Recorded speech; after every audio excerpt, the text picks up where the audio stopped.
एक बार एक आलसी व्यक्ति एक ऋषि के पास जाता है और कहता है, मुनिवर, मैं आलस्य से बहुत परेशान हूँ। ये आलस्य नाम की बीमारी मुझ पर दिनों दिन हावी होती जा रही है, लेकिन मैं कुछ भी नहीं कर पा रहा हूँ। कृपया कर मुझे कोई ऐसा तरीका बताएं जिससे मैं अपने आलस्य को त्याग कर एक कर्मठ और सुखी जीवन जी सकूं। ऋषि ने कहा, आलस्य उसी व्यक्ति के जीवन में आता है जिसके जीवन में कोई बड़ा लक्ष्य नहीं होता है, जो जीवन को जीना नहीं सिर्फ काटना चाहते हैं। व्यक्ति ने कहा, हे मुनिवर, मेरे जीवन का कोई बड़ा लक्ष्य नहीं है, मैं तो बस यूं ही चला जा रहा हूँ। जीवन की परिस्थितियाँ मुझे जिस तरफ ले जाती है मैं उसी तरफ चला जाता हूँ। लेकिन मुनिवर, आप मुझे कोई तरीका बताएं जिससे मैं अपने आलस्य से छुटकारा पा सकूं।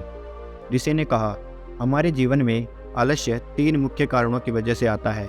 पहला कारण है किसी बड़े लक्ष्य का न होना।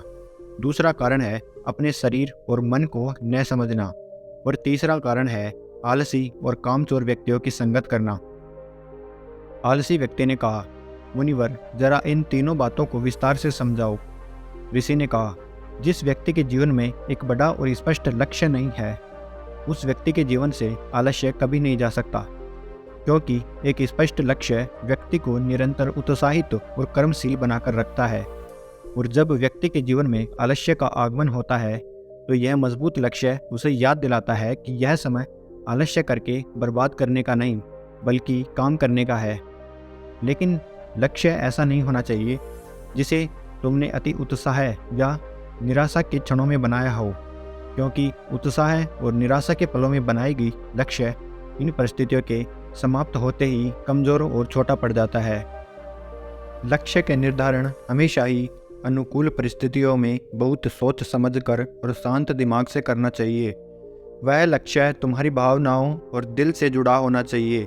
साथ ही उस लक्ष्य को बनाने के पीछे का एक बहुत ही मजबूत कारण भी होना चाहिए कि आखिर तुम उस काम को क्यों करना चाहते हो, क्योंकि जब तुम्हें अपने लक्ष्य से भटक रहे होगे तो उस लक्ष्य के पीछे का मजबूत कारण ही वह शक्ति होगी जो तुम्हें अपने लक्ष्य की तरफ वापस खींच लाएगी।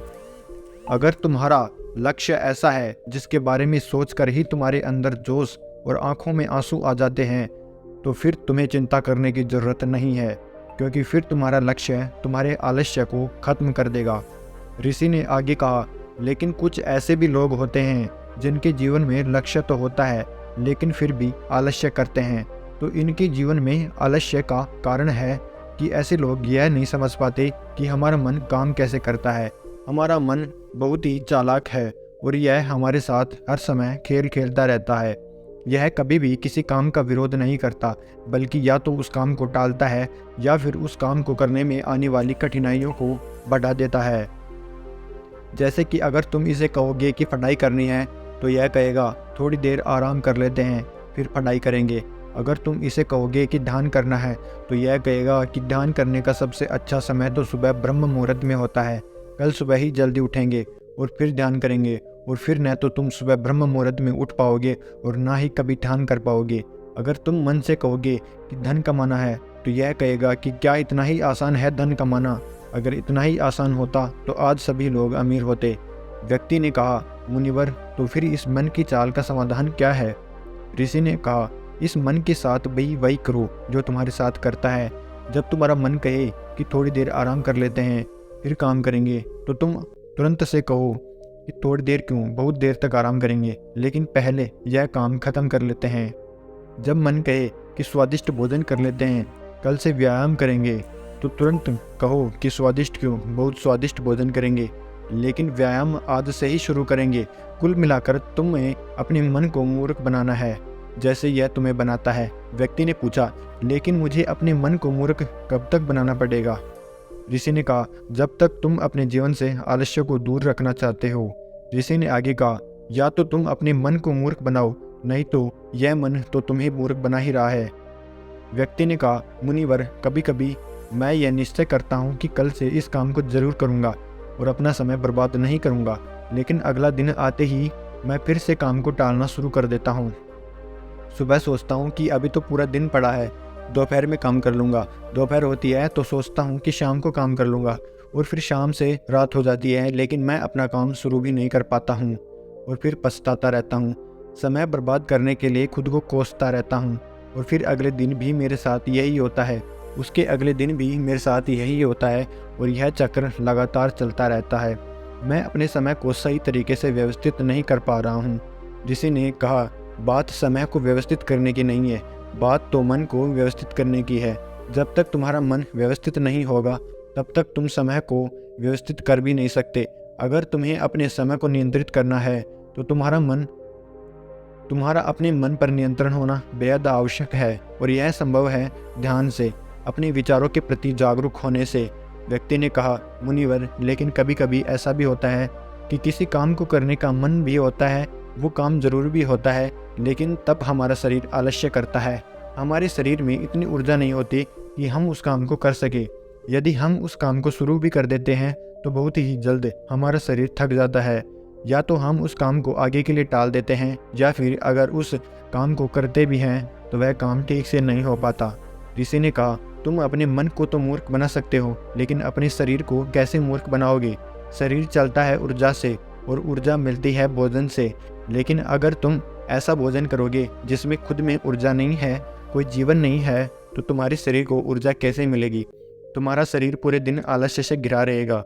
ऊर्जा रहित तो भोजन से मेरा आशय ऐसे भोजन से है जो हम सिर्फ स्वाद के लिए खाते हैं, जिसे ग्रहण करने से हमारे शरीर का संपूर्ण विकास नहीं होता। इसीलिए तुम ऐसा भोजन ग्रहण करो जो तुम्हारे शरीर में ऊर्जा भरे, न कि आलस। व्यक्ति ने कहा, मुनिवर, मैं यह तो समझ गया कि कैसा भोजन आलस्य पैदा करता है, लेकिन अब आप मुझे आलस्य के तीसरे कारण के बारे में बताइए कि बुरी संगत कैसे हमें आलसी बना सकती है। ऋषि ने कहा, किसी भी इंसान के जीवन में इस बात का सबसे ज़्यादा फर्क पड़ता है कि वह कैसे लोगों के साथ अपना समय व्यतीत करता है, क्योंकि कोई भी इंसान अपने आसपास के माहौल और लोगों से सबसे ज़्यादा प्रभावित होता है। इसीलिए तुम्हें इस बात का ध्यान रखना बहुत ज़रूरी है कि कहीं तुम्हारे मित्र आलसी स्वभाव के तो नहीं है, कहीं वो काम को टालने की आदत से ग्रसित तो नहीं है, क्योंकि अगर ऐसा है तो आज नहीं तो कल तुम भी आलसी बन जाओगे, तुम भी काम को टालना सीख जाओगे, क्योंकि बुरी आदतें अच्छी आदतों की तुलना में ज़्यादा आसानी से लोगों को अपनी ओर आकर्षित करती है और फिर लोग इन बुरी आदतों के गुलाम बन जाते हैं। इसीलिए तुम्हें अपने आसपास के लोगों के आलसी स्वभाव के प्रति भी जागरूक रहना पड़ेगा और ऐसे लोगों का साथ छोड़ना पड़ेगा जो स्वभाव से आलसी हैं। अगर आलसी लोगों की संगत करोगे तो आलसी ही बनोगे, ऊर्जावान लोगों की संगत करोगे तो ऊर्जावान बनोगे, और यह निर्णय पूरी तरह से तुम्हारे हाथों में है। इसीलिए कर्मठ और ऊर्जावान लोगों के साथ रहें, और अगर तुम्हारे आसपास ऐसे लोग नहीं हैं तो अकेले रहने की आदत डालो। व्यक्ति ने कहा, मुनिवर, लेकिन मैं शुरुआत से कहाँ से करूँ? ऋषि ने कहा, शुरुआत करो एक स्पष्ट और मजबूत लक्ष्य को बनाने के साथ, जिसको बनाने के पीछे का एक मजबूत कारण भी होना चाहिए। उसके बाद अपने मन से खुद को मूर्ख मत बनने दो, बल्कि इसे मूर्ख बनाते रहो, क्योंकि जैसे ही तुम इसे मूर्ख बनाना बंद करोगे, यह तुम्हें मूर्ख बनाना शुरू कर देगा। उसके बाद अपने शरीर का ख्याल रखो कि तुम कैसा भोजन करते हो। ज़्यादा से ज़्यादा हल्का भोजन करने की कोशिश करो, क्योंकि भोजन को पचाने में ही हमारा शरीर बहुत सी ऊर्जा नष्ट कर देता है, जिससे बाकी कामों को करने के लिए कम ऊर्जा बचती है और फिर हम आलस्य और कमजोरी महसूस करते हैं। आसानी से पचने वाले और ऊर्जा से भरपूर पदार्थ ही अपने भोजन में शामिल करो। उसके बाद अपने सोने और उठने का समय निश्चित करो। इससे तुम ज़्यादा अनुशासित रह पाओगे। दिनचर्या में रोज व्यायाम और ध्यान का समय निश्चित करो। साथ ही किसी भी काम को खत्म करने का एक समय निश्चित कर दो। इससे तुम्हारा दिमाग उसी समय तक काम को पूरा करने के लिए खुद को प्रेरित करेगा, जिससे तुम किसी भी काम को समय पर खत्म कर पाओगे। इसके बाद सबसे महत्वपूर्ण बात कि आलसी और कामचोर लोगों की संगत करना छोड़ दो और खुद के साथ समय बिताना शुरू करो। अगर तुमने इन सारी चीज़ों का पालन किया तो आलस्य तुम्हारे जीवन से पूरी तरह से गायब हो जाएगा। ये सारी बातें सुनने के बाद व्यक्ति ने कहा, मुनिवर, आलस्य से छुटकारा पाना तो बहुत ही आसान है। ऋषि ने कहा, ये आसान भी तुम्हारे मन को ही लग रहा है। यह मन कब तुम्हारे साथ कैसे चलेगा, इसके लिए तुम्हें जागरूक रहना पड़ेगा, और जागरूकता आती है जागरूक लोगों के साथ रहने से, अकेले रहने से या फिर ध्यान करने से। व्यक्ति ने कहा, मुझे अपनी आलस्य को भगाने का काम अभी और इसी क्षण से शुरू कर देना चाहिए। ऋषि ने कहा, हाँ, बिल्कुल सही कहा तुमने।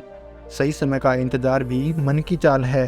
तो दोस्तों, क्या आप भी सही समय का इंतज़ार ही कर रहे हैं या फिर इसी समय को सही बनाने की ठान चुके हैं? उम्मीद करता हूँ कि आप लोगों को यह वीडियो ज़रूर पसंद आई होगी और इस चैनल को सब्सक्राइब ज़रूर कर लेना। धन्यवाद।